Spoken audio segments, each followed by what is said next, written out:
In 1999, the world was blessed with one of the single greatest stories ever put to film, The Matrix. Throughout the movie, the audience is repeatedly told that taking the red pill frees individual minds from machine control and allows them to wake up to base reality. However, the film's own internal logic, imagery, causality, and indeed even the evidences given by subsequent films consistently undermine this claim. I propose that the world shown to exist outside the Matrix is not base reality, but rather merely a second layer of control designed by the machines to placate awakening minds. The machines do not prevent awakenings, they manage them by providing a false choice.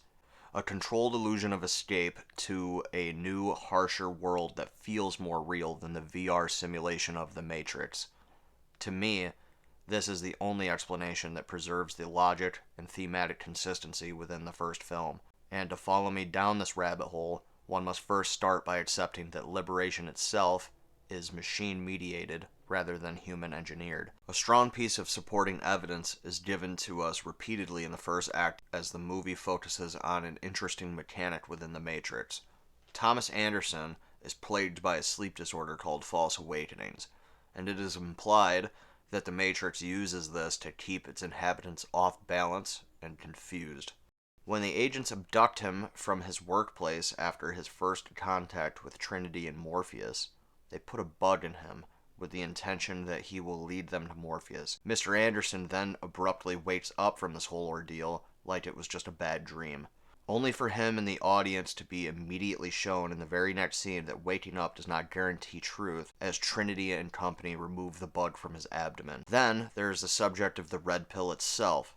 Now, Morpheus does say that his crew are broadcasting a pirated signal allowing them to hack into the Matrix, and then calls the red pill part of a trace program. So I suppose it's not entirely impossible that the red pill is a sort of video game mod of human design and origin.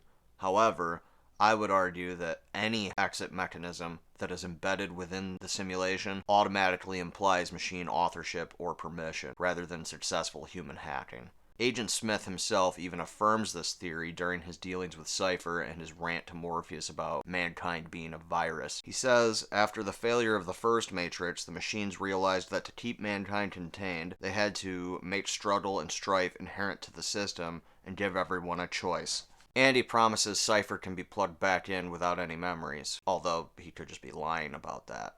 But the implication being, if the conflicts and distractions offered within the Matrix aren't enough, one could simply opt out for an even fiercer and more engaging struggle, one that is much more physically punishing to satiate man's collective subconscious dual need for choice and struggle, while simultaneously pacifying their need to escape. When Neo does eventually wake up from the Matrix, he is faced with a brand new reality and a horrific implication. His entire life was a lie spent inside a cage he couldn't see.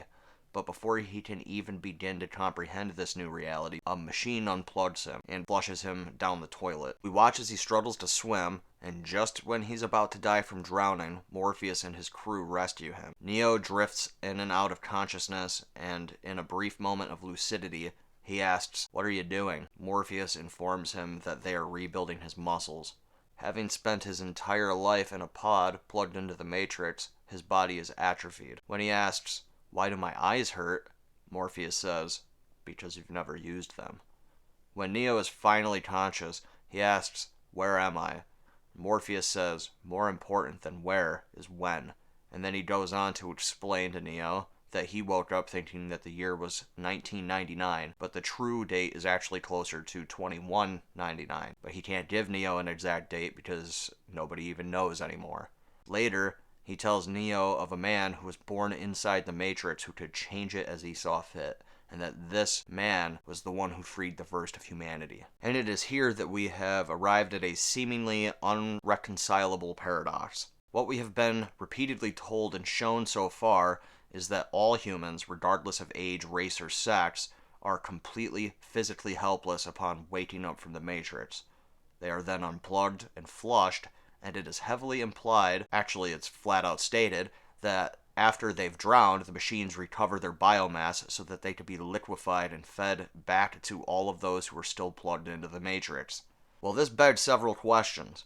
When the very first humans were freed from the Matrix, how did they escape this fate when no one was around to rescue them?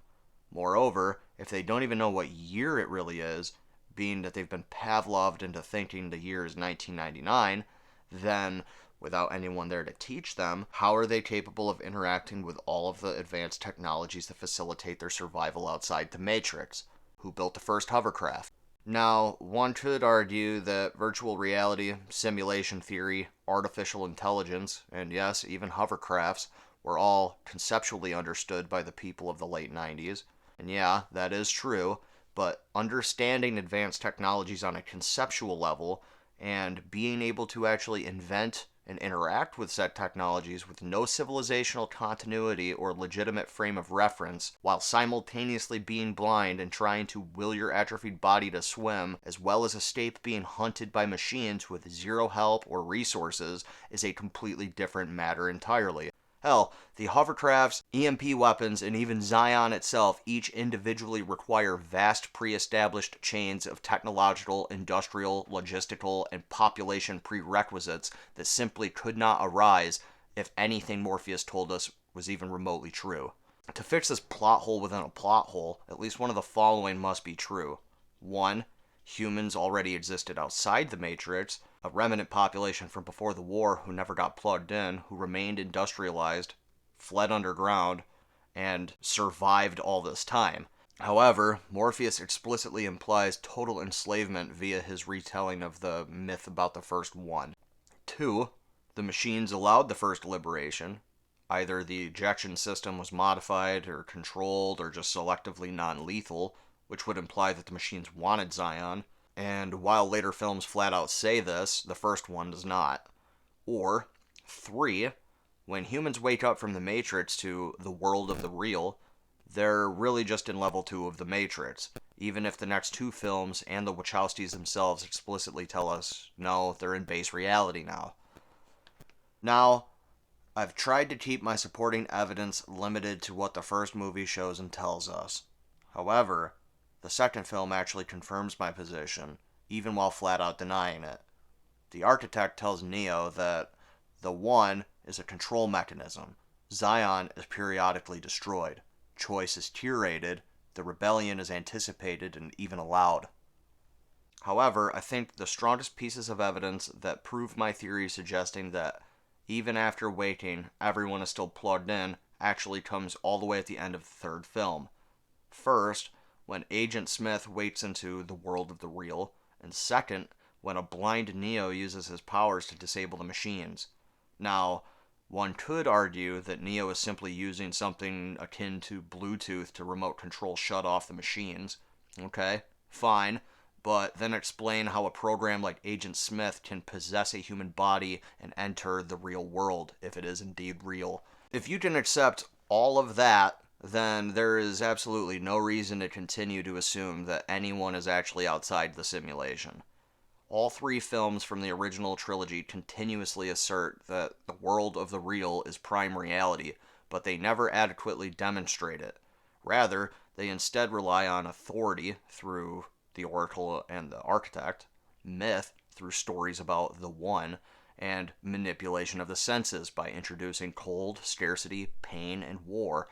They raise the cost of survival by letting people leave the Matrix, sure, but these are purely aesthetic symbols, not logical proofs. A world does not become real just because it hurts more, it just makes the bars of the prison harder to see. This interpretation of the first film is actually stronger than the official canon. My understanding of the facts presented wholly preserves the first film's logic, the survival mechanics of such an existence, the thematic core of reality being negotiated, and it keeps Neo's powers coherent while also proving what the architect later tells us about Zion being a construct rather than a miracle. The canon explanation given to us by the Wachowskis asks us to accept impossible biology, impossible engineering, impossible pedagogy, and selective realism while saying, trust me, bro. The first movie, when viewed in isolation, is a perfect closed system that begs for endless debate and speculation. The sequels then come in and crack it open and try to offer explanations that do nothing more than multiply contradictions and inconsistencies. And I believe the reason the sequels backpedal from this interpretation of the first film is actually political in nature. You see, a Matrix within Matrix interpretation is existentially terrifying and thematically perfect. A nested Matrix implies that the war never ends and no one ever escapes. But this creates a problem for a Hollywood that wants finality, a hero's victory, peace, and narrative closure.